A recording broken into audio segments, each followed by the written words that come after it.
નમસ્કાર ગુજરાત વાસીઓ, ફરી એક વખત આપ સર્વે મિત્રોનું હાર્દિક સ્વાગત છે આજના તાજા અને નવા હવામાન સમાચારના વિડીયોની અંદર। મિત્રો, આજે થઈ છે 9 જુલાઈ અને વાર થયો છે ગુરુવાર। ગુજરાત વાસીઓ બિસ્તરા પોટલા બાંધીને તૈયાર રહેજો, કારણ કે વર્ષ 2026નું પ્રથમ વાવાઝોડું સક્રિય બન્યું છે। અત્યારે પેસિફિક મહાસાગરના દરિયામાંથી આ વાવાઝોડું સતત પશ્ચિમ દિશા તરફ આગળ વધવાની સાથે ગુજરાતમાં અત્યારે વરાપ જેવો માહોલ જોવા મળ્યો છે। જ્યાં દર્શક મિત્રો તમે જોઈ શકો છો, એકદમ અત્યારે કચ્છનું વાતાવરણ સૂકું જોવા મળ્યું। માત્ર કચ્છ જ નહીં, પરંતુ દ્વારકા, જામનગર, જૂનાગઢ, રાજકોટના ઘણા બધા વિસ્તારના વાતાવરણની અંદર તમે જોઈ શકો છો કોઈ પણ પ્રકારે વરસાદના એંધાણો નથી। ત્યારે પરેશભાઈ ગોસ્વામીએ જણાવ્યું એટલે પાકું। પરેશભાઈ ગોસ્વામીએ જણાવ્યું છે કે ગુજરાતમાં આ જુલાઈ મહિનાની અંદર હજુ 2 વરસાદના નવા રાઉન્ડો શરૂ થવા જઈ રહ્યા છે, જેમાં વરસાદનો આ બીજો રાઉન્ડ મિત્રો 15થી લઈને 20 જુલાઈના સમયગાળા દરમિયાન શરૂ થશે। જ્યારે ગુજરાતમાં વરસાદના ત્રીજા રાઉન્ડની આગાહી કે જેમાં મિત્રો 25થી લઈને 30 જુલાઈના સમયગાળા દરમિયાન ગુજરાતમાં સાર્વત્રિક વરસાદ જોવા મળશે।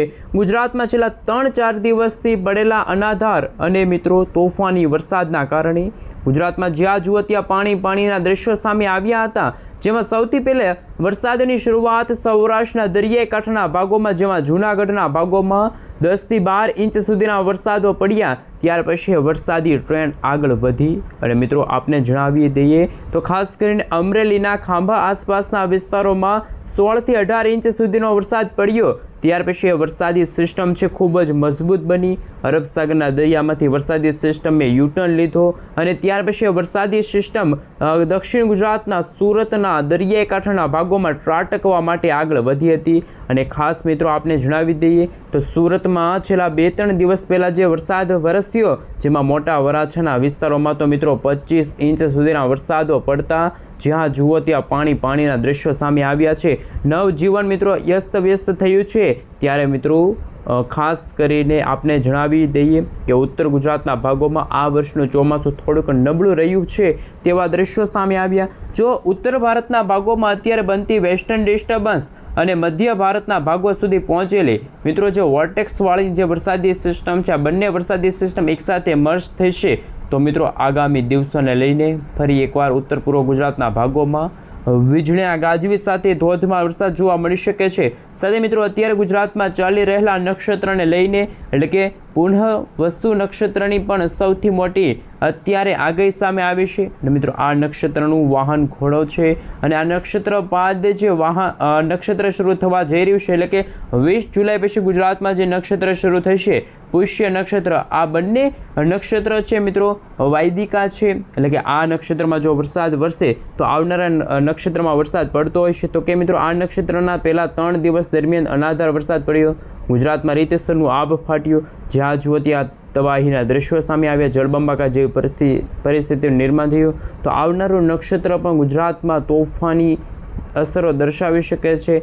જેમ અત્યારે આપણે જણાવી દઈએ તો ઉત્તર અને પૂર્વ ભારતના ભાગોમાંથી મજબૂત વરસાદી સિસ્ટમના વાદળાઓ સતત ગુજરાતના વાતાવરણને અસર પહોંચાડશે। ત્યારે અમદાવાદ હવામાન વિભાગના જણાવ્યા અનુસાર સમગ્ર ગુજરાત રાજ્યનો નકશો રજૂ કરવામાં આવી રહ્યો છે। સાથે લાંબા ગાળાની આગાહી પણ સામે આવી છે, જેમાં જાણીશું આગામી દિવસોમાં ગુજરાતના કયા વિસ્તારમાં વરસાદની શક્યતા છે, કયા વિસ્તારની અંદર વરાપ જેવો માહોલ જોવા મળશે। અત્યારે તો ગુજરાતમાં ફરી એકવાર વરાપ જેવો માહોલ જોવા મળ્યો, પરંતુ જે ઇન્ડિયન મોન્સૂન ડિપાર્ટમેન્ટ તરફથી જે નકશાઓ રજૂ થયા છે, નકશાઓ વિશે થોડીક વિગતવાર માહિતી મેળવીએ।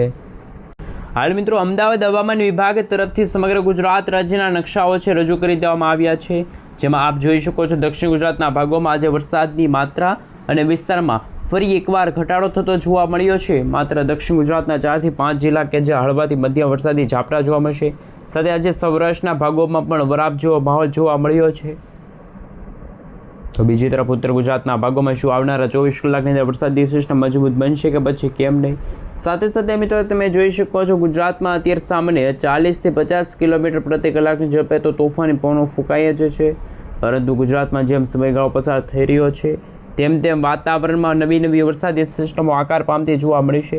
અમે તમને અત્યારના નકશાઓ વિશે વાત કરાવીશું, જેમ મિત્રો આજે 9 જુલાઈ છે આજે ગુજરાતના દક્ષિણ ગુજરાતના હળવાથી મધ્ય વરસાદના શક્યતા દર્શાવવામાં આવી છે, પરંતુ આવતીકાલે 11 અને ત્યાર પછી 12 મિત્રો તમે જોઈ શકો છો હવામાન વિભાગના જણાવ્યા અનુસાર ગુજરાતના ઘણા બધા ભાગોમાં વરસાદના સંકેતો દર્શાવવામાં આવી રહ્યા છે।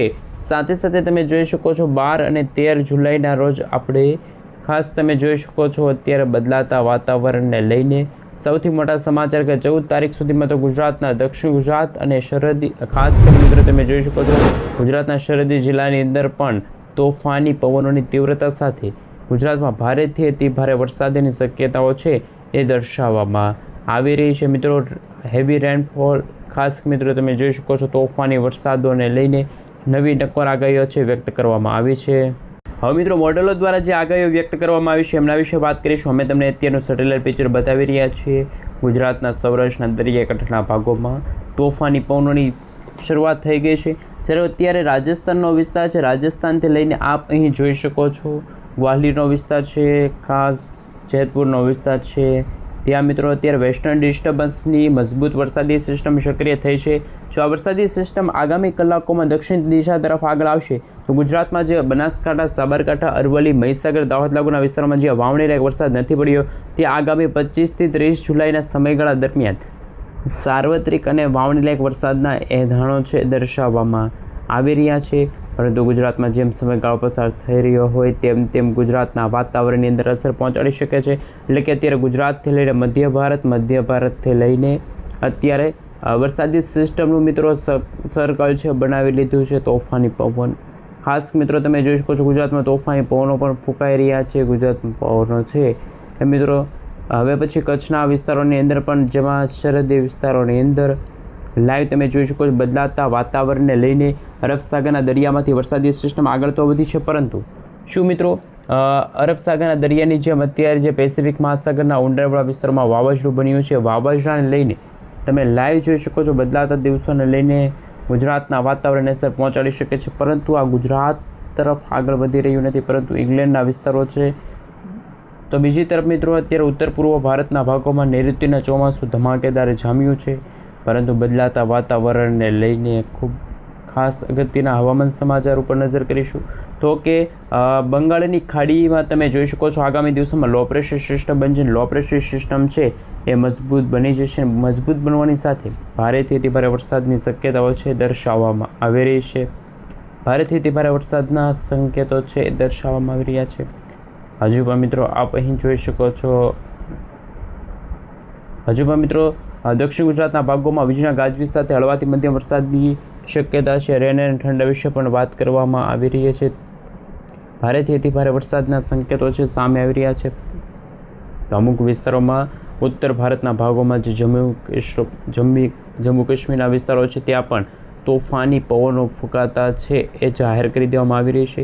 જ્યારે મિત્રો આગામી દિવસોને લઈને હવામાન વિભાગના જણાવ્યા અનુસાર જે આગાહીઓ સામે આવી છે કે દક્ષિણ ચીનના ભાગોમાં જે અટવાયેલું ચોમાસું છે એ કઈ દિશા તરફ આગળ વધશે। સાથે મિત્રો ગુજરાતમાં અત્યારે પૂર્ણ વસ્તુ નક્ષત્ર ચાલી રહ્યું છે। આ નક્ષત્રને લઈને મિત્રો સૌથી ચિંતાજનક સમાચાર અને મિત્રો આજે પણ સુરતમાં ઘણી બધી વિસ્તારો અને કોલેજોમાં શાળા કોલેજ બંધ કરી દેવામાં આવ્યા છે, કારણ કે અત્યારે ગુજરાતમાં ઘણા બધા વિસ્તારો છે કે જ્યાં નવજીવન અસ્તવ્યસ્ત થયું છે, વૃક્ષો ધરાશાય થયા છે, જ્યાં જુઓ ત્યાં તોફાની પવનો ફૂંકાતા જોવા મળી રહ્યા છે। પરંતુ મિત્રો આગામી કલાકોમાં જ્યારે ઉત્તર પૂર્વ ભારતના ભાગોમાંથી કોઈક વેસ્ટર્ન ડિસ્ટર્બન્સવાળી મજબૂત વરસાદી સિસ્ટમ આગળ આવશે તો ગુજરાતના વાતાવરણને અસર પહોંચાડી શકે છે, પરંતુ ગુજરાતમાં હવે જેમ જેમ સમયગાળો પસાર થતો જશે તેમ તેમ વાતાવરણને લઈને શું અંબાલાલ પટેલ, પરેશભાઈ ગોસ્વામી તરફથી આગાહી વ્યક્ત કરવામાં આવી। અંબાલાલ પટેલે જણાવ્યું છે કે ગુજરાતમાં જુલાઈ મહિનાના પછીના દિવસોમાં જેમાં ઓગસ્ટ મહિનામાં ગરમીના ઉકળાટનું પ્રમાણ પણ ફરી એકવાર વધી રહેલું જોવા મળશે, કારણ કે ગુજરાતમાં કોઈક વિસ્તારમાં વરસાદી શરૂઆત થઈ જશે તો ગુજરાતનું વાતાવરણ છે એ જોવાલાયક રહેશે, કારણ કે અત્યારે જે વરસાદી સિસ્ટમ સક્રિય થઈ છે અરબ સાગરના દરિયામાં એ વરસાદી સિસ્ટમ લાઈવ તમે જોઈ શકો છો મિત્રો ભારેથી અતિ ભારે વરસાદની શક્યતાઓ છે એ જાહેર કરવામાં આવી છે, કારણ કે ઉત્તર ભારત, મધ્ય પૂર્વ ગુજરાતના ભાગોમાં તોફાની પવનોની તીવ્રતા વધી રહેલી જોવા મળી છે।